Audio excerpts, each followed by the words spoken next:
Olá, tudo bem, meus amores? Que saudade de vocês. Espero que vocês estejam bem, tá? Que estejam se cuidando, que estejam em casa, tudo bem? Bom, infelizmente não podemos estar nas nossas aulas presenciais, né? Enquanto isso, nós temos essa opção das aulas online, então vamos aproveitar. Então, hoje eu trouxe um tema para a gente bastante interessante, que é o gênero textual reportagem. Nós já vimos inúmeras vezes esse gênero, né? Então não vai ter tanta dificuldade assim. Primeiro, eu quero que a gente compreenda qual é a finalidade de uma reportagem. Para que serve uma reportagem? Vamos ver? É um gênero textual jornalístico com características próprias, com o objetivo de transmitir informações para os receptores. Ou seja, a principal função de qualquer texto jornalístico, em especial a reportagem, é justamente informar as pessoas. Então, para que serve uma reportagem? Para informar. Se eu leio, se eu assisto a uma reportagem, eu estou com o objetivo de me informar. Então, essa é a principal finalidade desse gênero. Vamos ver aqui as características principais de uma reportagem, tá? É um texto mais extenso, mais detalhado. Aqui eu gostaria de abrir um parêntese e falar para vocês sobre a diferença entre uma reportagem e uma notícia. Uma notícia, gente, normalmente é bem curta e ela não tem tantos dados, ela não tem tantos detalhes como a reportagem. Que é um exemplo bem simples. Você está aqui assistindo, por exemplo, ao Jornal Nacional. E durante mais ou menos uma hora de jornal, você fica sabendo de inúmeros assuntos. Por quê? Porque ali são apenas notícias, ou seja, são assuntos curtos, pequenos. Agora, se você vai assistir, por exemplo, ao Globo Repórter, né? Ali nós temos mais ou menos uma hora também, né, de programa, em que nós vamos saber sobre apenas um assunto. Qual é a diferença? É que nesse assunto, no Globo Repórter, no caso, como exemplo, nós vamos saber todos os detalhes de um determinado assunto. Nós vamos conhecer muito melhor esse assunto, porque vai ser muito mais detalhado, vai ser mais aprofundado. Então, essa é a principal diferença entre a notícia e a reportagem. Bom, pesquisa aprofundada sobre o tema, como eu já falei, levantamento de dados, entrevistas. As entrevistas são muito importantes também na reportagem. Por quê? Porque elas nos ajudam, fazem com que as pessoas acreditem mais naquilo que estão lendo, que estão ouvindo, né? Então, falas de especialistas, por exemplo, são muito utilizadas em reportagens para dar mais credibilidade a ela. Abordagem de um tema sem ligação direta com o dia da edição, ou seja, eu posso falar sobre um assunto atual, algo que está acontecendo, como a Covid-19, por exemplo, as aulas à distância, ou eu posso pegar um tema bem antigo e trabalhar esse tema, tá bom? Não tem necessidade de ser algo atual. Interpretação dos fatos relatados pode apresentar várias sequências narrativas e a linguagem, gente. A linguagem varia do formal ao coloquial, dependendo do público que pretende atingir. Normalmente, as reportagens utilizam a linguagem formal, tá? Que é aquela mais própria, mais próxima da gramática, né? Claro que vai depender também do tipo de reportagem. Se eu utilizo, por exemplo, uma reportagem sobre política, linguagem que nós vamos encontrar ali é a linguagem formal. Mas se eu utilizo uma reportagem sobre futebol, por exemplo, que é um esporte, que é algo mais coloquial, mais do dia a dia, então eu posso utilizar a linguagem informal. Então, já que a gente está falando em linguagem, vamos recapitular as linguagens, os tipos de linguagem que nós já estudamos, tá? Espero que vocês se lembrem. Então, eu trouxe aqui dois tipos de linguagem, que são as mais comuns, que é a formal, também chamada de culta, e informal, também conhecida por coloquial. Como eu já expliquei, a formal é aquela linguagem mais rebuscada, mais de acordo com as regras gramaticais. Já a linguagem informal é aquela do dia a dia, quando você conversa com seus amigos, com seus familiares, enfim, algo mais descontraído, né? Você utiliza gírias, enfim, é a linguagem informal, tá bom? Vamos ver agora um pouco sobre a estrutura de uma reportagem, né? Escrita, né? Então, nós temos aqui, primeiramente, nós teremos o título, que anuncia o tema a ser tratado e deve despertar o interesse do leitor. Gente, o título é algo muito importante numa reportagem, porque é a partir do título que eu vou despertar o interesse no meu leitor. Então eu preciso, além de colocar um título chamativo, com letras grandes em negrito, falar de uma forma que a pessoa se sinta curiosa para ler, né? Interessada em ler aquela reportagem. Em seguida, nós temos a linha fina ou subtítulo. É um pequeno texto que vem depois do título e seu objetivo é introduzir o leitor no texto e reter sua atenção, já despertada pela leitura do título. Então, o subtítulo nada mais é do que uma explicação do título. Ou seja, lá no subtítulo, a gente vai encontrar mais informações, o que vai despertar ainda mais a curiosidade do leitor. Depois nós temos o lead, né, oferece uma prévia do conteúdo tratado no texto. O lead normalmente é o primeiro parágrafo, é onde nós vamos nos familiarizar com a reportagem. Eu vou entender melhor aquilo que eu li no título e no subtítulo. Eu vou encontrar mais dados, mais explicações e mais detalhes ali no lead, primeiro parágrafo. E o corpo do texto é o desenvolvimento do assunto, ou seja, os parágrafos que se seguem logo após o lead vão desenvolver essa reportagem, né? Nós vamos ficar sabendo de mais dados, de mais detalhes, por aí vai.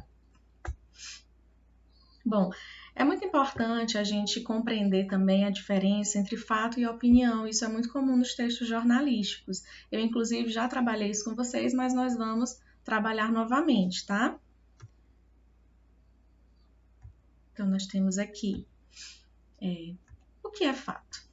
Fato é algo que aconteceu e pode ser provado de alguma maneira, por meio de documentos, números, vídeos, enfim.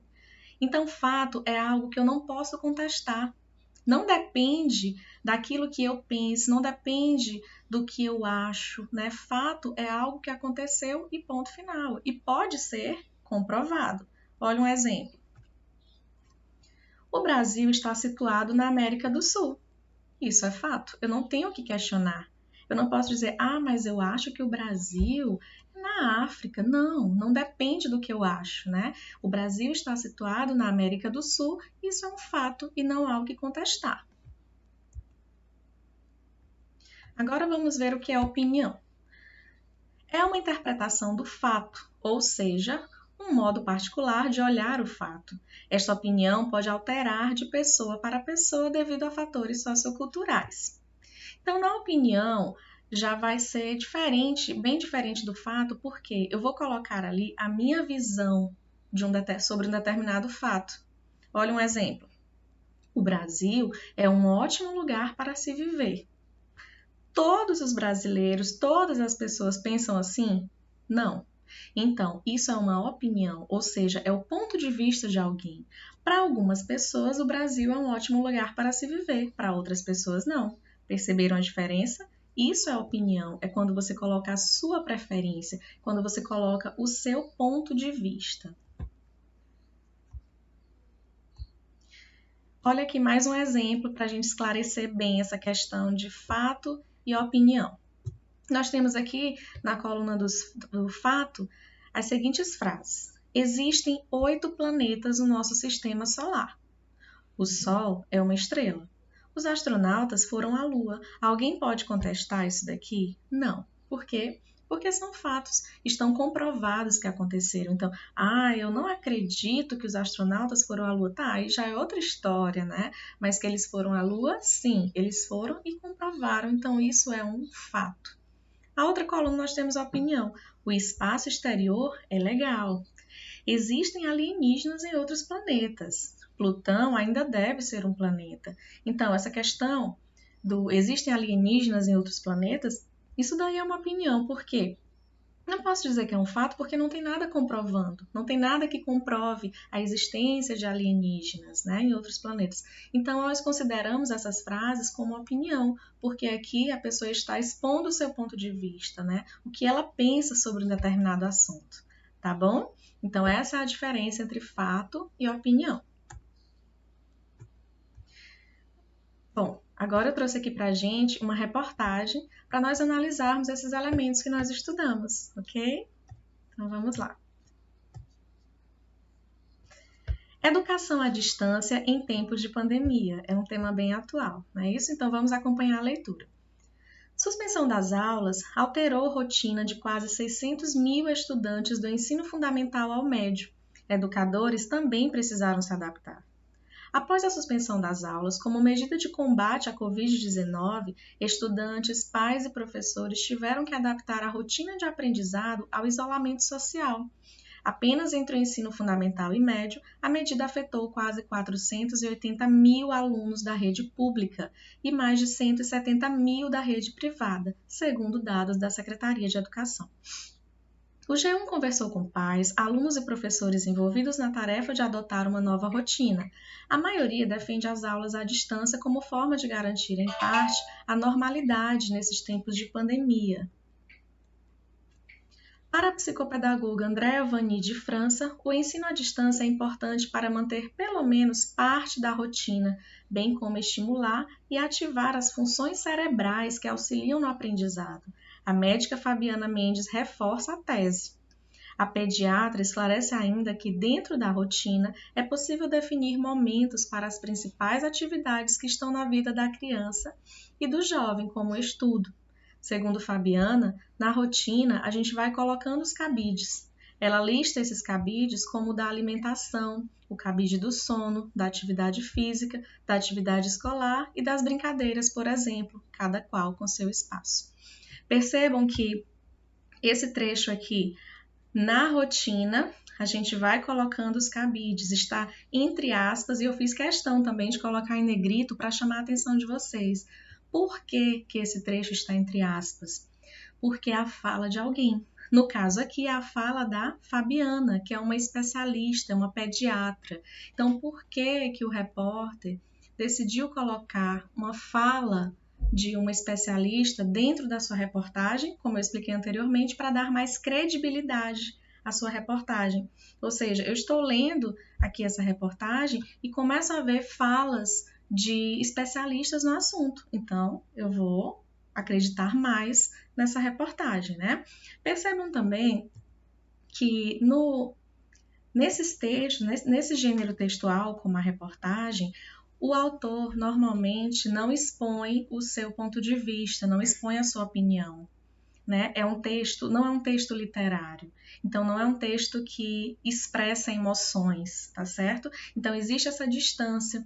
O repórter faz aquela reportagem apenas com o intuito de informar as pessoas, mas ele não coloca emoção dentro daquele texto. Ele simplesmente relata os fatos e pronto, tá?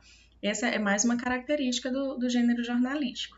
A não ser o artigo de opinião, que aí já é um outro gênero que nós vamos estudar depois.